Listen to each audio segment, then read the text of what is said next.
अच्छा भाई, अब हम इसमें एक और कॉन्सेप्ट देख लेते हैं।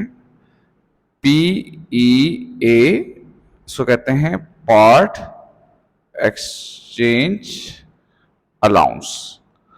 अब देखो, ये पार्ट एक्सचेंज अलाउंस क्या है ये आपको समझना पड़ेगा। मैंने एक गाड़ी खरीदी 10 लाख की, और मैंने उसको राइट अवे 6 लाख रुपए पे कर दिया, बचे कितने, 4 लाख। मैंने कहा यार मैं तुम्हें 1 महीने बाद पे कर दूंगा।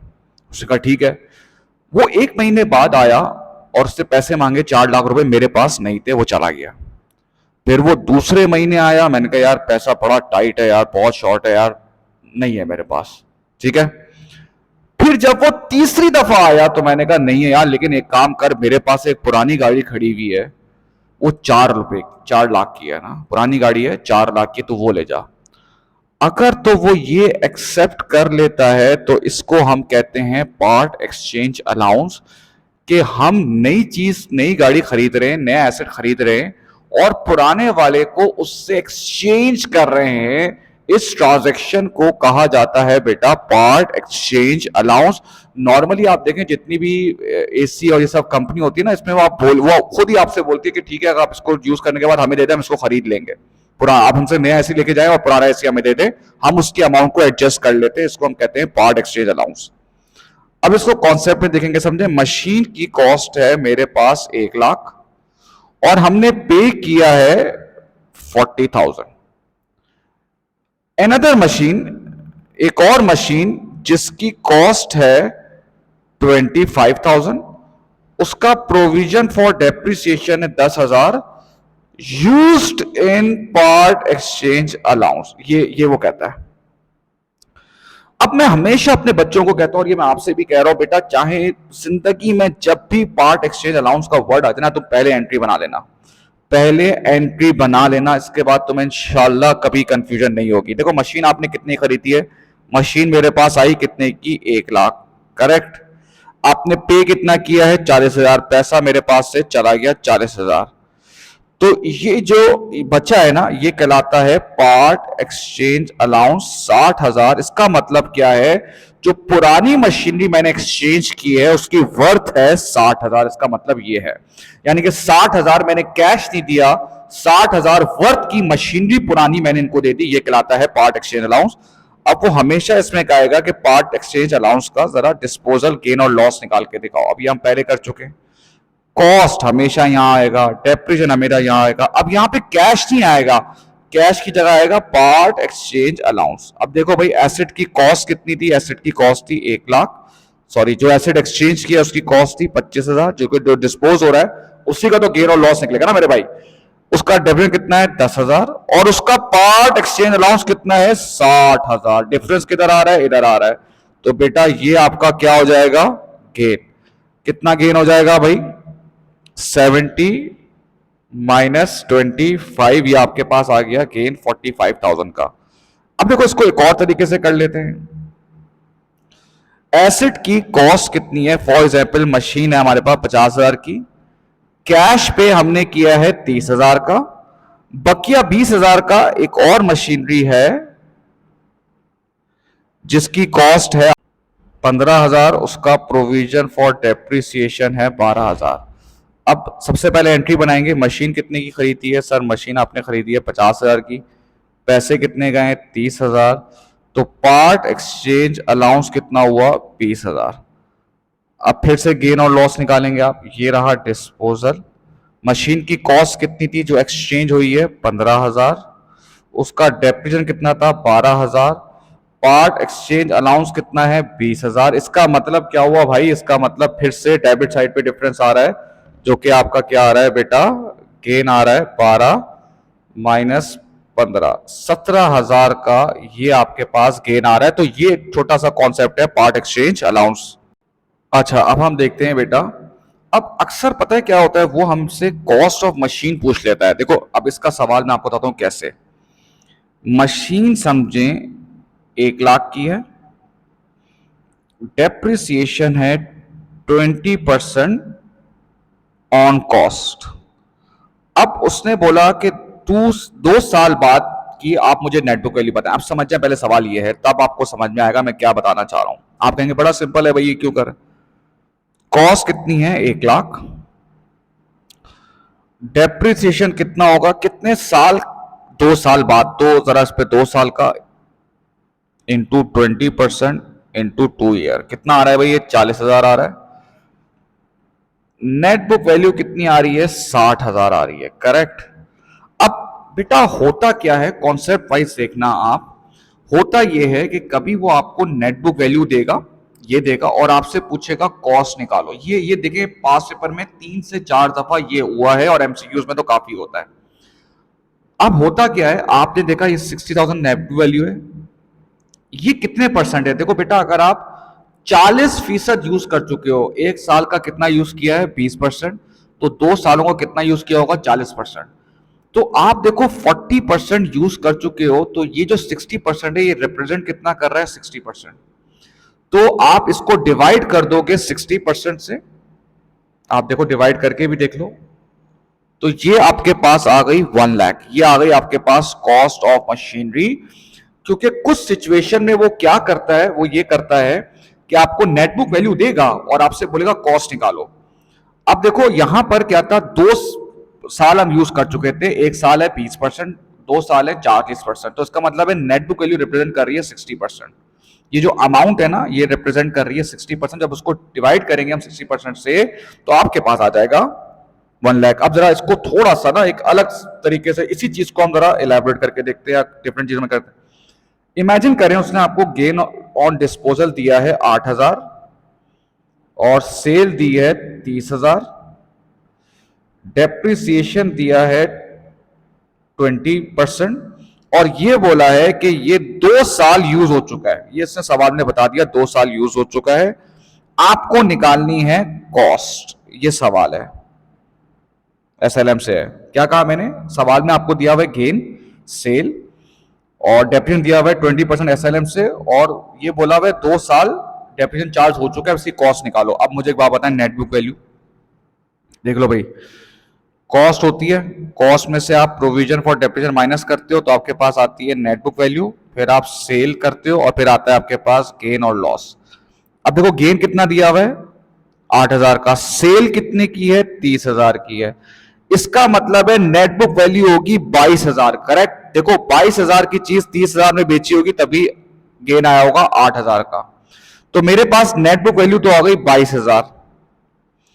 अब कितने साल, 2 साल, यानी कि ये 2 साल यूज हो चुका है, 20% अगर 1 साल का है तो 2 साल में 40% हो गया होगा, तो ये जो नेटबुक वैल्यू रिप्रेजेंट कर रही है 60% कर लिया, तो डिवाइड बाय 60% करूंगा, तो मेरे पास इसकी आ जाएगी कॉस्ट ऑफ, जो कि आ रही है 36,667, ये आ गई इसकी कॉस्ट ऑफ मशीन। ठीक है भाई, अगर देखो अब मैं इसको, अगर 10% होता, सुनना मेरी बात, और 3 साल तक यूज हो चुका है, इसका मतलब है सर आप 30% यूज कर चुके हो, रिमेनिंग कितनी बची है 70%। अब अगर उसने वैल्यू दी है 6,000 नेटबुक वैल्यू की, तो आप डिवाइड करोगे 70% से, तो आपके पास आ जाएगा कॉस्ट ऑफ मशीन। क्लियर हुई बात। अब देखो अगर यही चीज अगर हम करते हैं उससे आरबीएम से, तो डिफरेंट होता। 50,000 है, डेप्रिसिएशन है 20% आरबीएम और 2 सालों का, तो पहले तो आप 2 सालों की नेटबुक वैल्यू निकाल दें।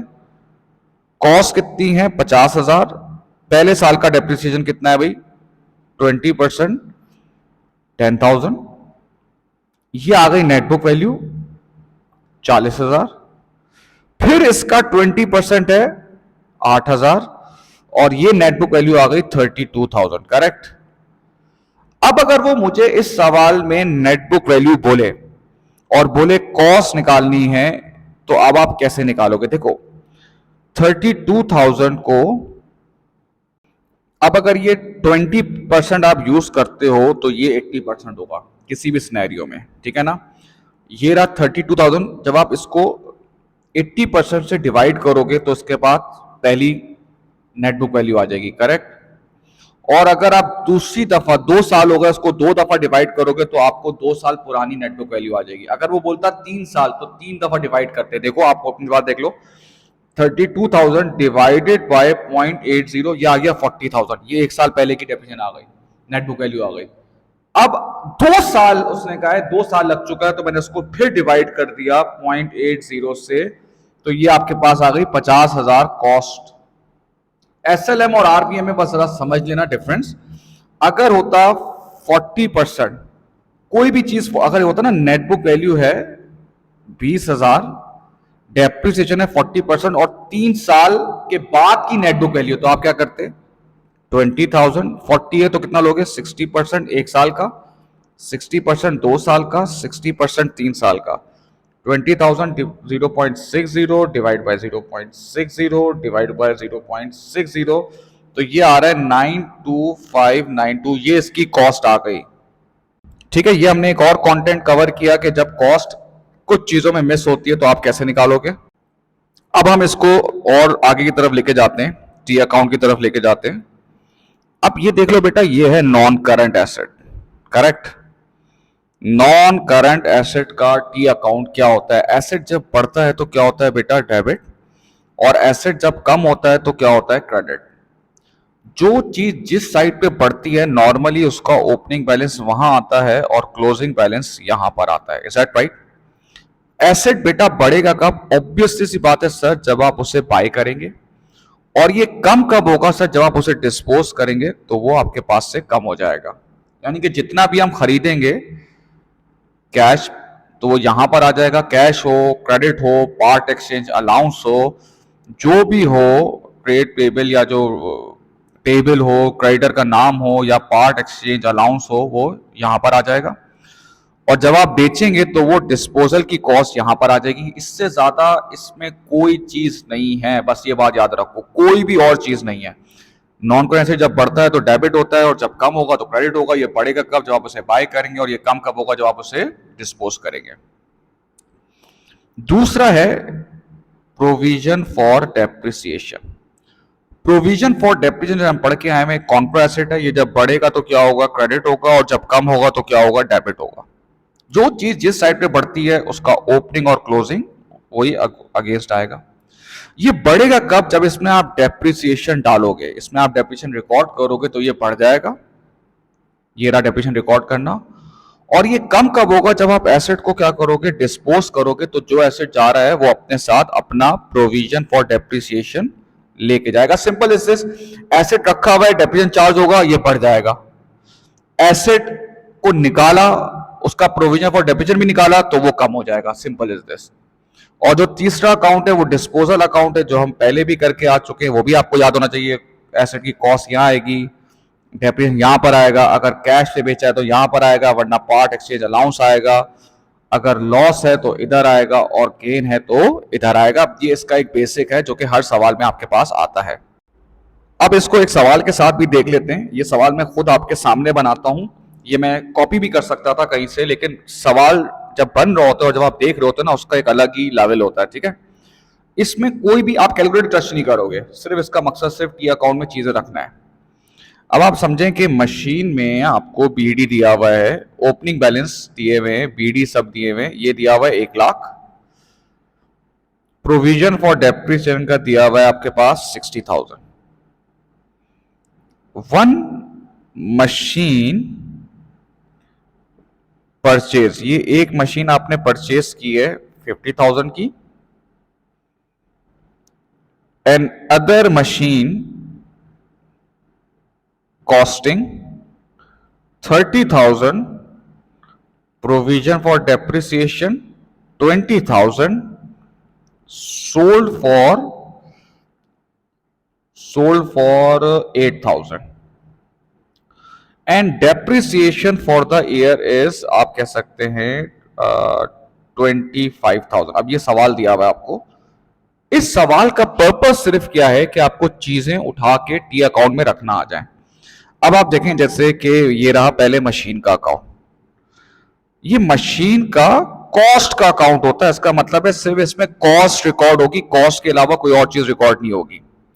अब मशीन क्या है बेटा? मशीन एसेट है। एसेट जब बढ़ता है तो क्या होता है? डेबिट होता है। एसेट जब कम होता है तो क्या होता है? क्रेडिट होता है। ये बढ़ेगा कब? जब आप बाय करेंगे। ये कम कब होगा? जब आप इसे डिस्पोज करेंगे। और जो चीज जिस साइड पे बढ़ती है उसका ओपनिंग वहीं आएगा। ओपनिंग कितना लिखा हुआ है? 1 लाख। एक मशीन परचेज की है मतलब खरीदी है, तो ये डेबिट साइड पर आ गई 50,000। और एक मशीन जिसकी कॉस्ट है 30,000, बेची 8,000 की। अब देखो, मशीन की अकाउंट में आप 8,000 नहीं लिख सकते, ये बच्चों को कंफ्यूज होती है, क्योंकि भाई ये मशीन की कॉस्ट का अकाउंट है, इसका मतलब है सिर्फ कॉस्ट ही रिकॉर्ड कर सकते हो, कोई और चीज इसमें नहीं डाल सकते। तो मशीन आपने बेच दी, मशीन कम हुई है, इसलिए हमने क्रेडिट साइड पे लिखी हुई है। जो मशीन बेची है उसकी कॉस्ट कितनी है 30। सर आपने 8,000 क्यों नहीं रिकॉर्ड किया? क्योंकि ये सेल्स वैल्यू है, हमें क्या चाहिए? कॉस्ट चाहिए, क्योंकि हम कौन से अकाउंट में अभी हैं? कॉस्ट के अकाउंट में। तो ये 150 ये सीडी रिमेनिंग कितना आ रहा है आपके पास? 120 आ रहा है, ठीक है भाई। अच्छा अब क्या है भाई, अब प्रोविजन फॉर डेप्रिसिएशन का अकाउंट बनाओ। ये रहा प्रोविजन फॉर डेप्रिसिएशन। जब बढ़ता है तो क्रेडिट होता है, जब कम होता है तो क्या होता है बेटा? डेबिट होता है। ये बढ़ेगा कब? जब आप इसमें डेप्रिसिएशन डालेंगे। ये कम कब होगा? जब आप एसेट को डिस्पोज करेंगे, तो जो एसेट जा रहा है वो अपने साथ अपना प्रोविजन फॉर डेप्रिसिएशन लेके जा रहा है। देख लो भाई, ओपनिंग कितना दिया हुआ है ऊपर देखो 60,000। डेप्रिसिएशन फॉर द ईयर कितना दिया हुआ है? 25,000। जो एसेट बेचा है उसका डेप्रिसिएशन कितना है? देखो ये रहा, जो एसेट बेचा उसका डेप्रिसिएशन कितना है? 20। तो भाई सीडी कितना है? 60 प्लस 25 माइनस 20, यानी कि ये लिखा हुआ है 65। अब आएगा डिस्पोजल का अकाउंट, जो हम पहले भी बहुत दफा करके आ चुके हैं। जो एसेट बेचा है उसकी कॉस्ट यहां आती है, उसका डेप्रिसिएशन यहां पर आता है और कैश यहां पर आता है। जो एसेट बेचा है उसकी कॉस्ट कितनी है ऊपर देख लें, ये देखें, ये रही 30,000। उसका डेप्रिसिएशन कितना है? ये रहा 20,000। कितने का बेचा है? 8,000 का। अब देखो डिफरेंस किधर आ रहा है, डिफरेंस किधर आ रहा है? 30 30, डिफरेंस इधर आ रहा है। तो इसका मतलब क्या हुआ? लॉस हो गया 2,000 का। अब आपको देखो बैलेंस शीट भी वो कभी कभी पूछ लेता है। बैलेंस शीट आपको जो आता चाहिए क्या है? मशीन का सीडी बताओ। मशीन का सीडी है 1,20,000 लेस प्रोविजन फॉर डेप्रिसिएशन का सीडी बताओ 65। तो ये इसकी बेटा क्या आ गई? नेट बुक वैल्यू आ गई 55। ठीक है, अब इसका पर्पज सिर्फ क्या था कि चीजें आपको रखनी आ जाए। इसको आप एक और सवाल में भी देखो। देखो भाई, अब मशीन की आपको बीडी दी हुई है 50,000 और मशीन की डेप्रिसिएशन का बीडी दिया हुआ है आपके पास 20,000। एक मशीन आपने परचेस की है 40,000 की, और एक और मशीन जो कि आपने बेची है, अनदर मशीन कॉस्ट 30,000, इसका प्रोविजन फॉर डेप्रिसिएशन था 25,000, सोल्ड फॉर 9,000। अब देखो, और डेप्रिसिएशन फॉर द ईयर है 18,000। अब देखो फिर ये आप किस तरह से रखोगे? पहले तो आप मशीन का अकाउंट बनाओगे। मशीन आपके पास एसेट है, एसेट जब बढ़ता है तो डेबिट, और जब कम होता है तो क्या होता है? वो क्रेडिट। अब इसका ओपनिंग देख लें बेटा, कितना दिया हुआ है? 50,000। अब मशीन खरीदी कितने की है? जो मशीन खरीदी है वो डेबिट साइड पर आएगी 40,000। और जो मशीन बेची है, क्योंकि ये मशीन के कॉस्ट का अकाउंट है, इसमें सिर्फ कॉस्ट रिकॉर्ड कर सकते हो, उसकी कॉस्ट कितनी है? 30,000। तो बचा कितना? 60,000 बचा हुआ है। अब सेम ऐसे ही प्रोविजन फॉर डेप्रिसिएशन का अकाउंट बनाया आपने। वो जब बढ़ता है तो क्रेडिट होता है, जब कम होगा तो डेबिट होगा। ये बढ़ेगा कब? जब आप इसमें डेप्रिसिएशन डालेंगे, और ये कम कब होगा? जब उसमें से डेप्रिसिएशन निकालेंगे। सर क्यों निकाल रहे हैं डेप्रिसिएशन? क्योंकि जो एसेट जा रहा होता है, बेचते हैं, वो अपना डेप्रिसिएशन भी लेके जाता है। तो जरा ओपनिंग देखो, देखो 20 लिखा हुआ है, ये लिखा हुआ डेप्रिसिएशन फॉर द ईयर, ये डाला हमने इसमें। और जो एसेट जा रहा है उसका डेप्रिसिएशन हमने यहां से निकाल लिया। उसका कितना था भाई? 25।